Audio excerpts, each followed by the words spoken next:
My name's Terry, and I'm a heavy equipment operator.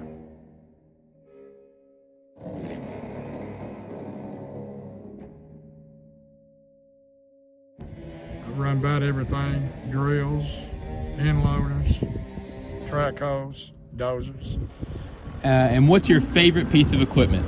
dozer.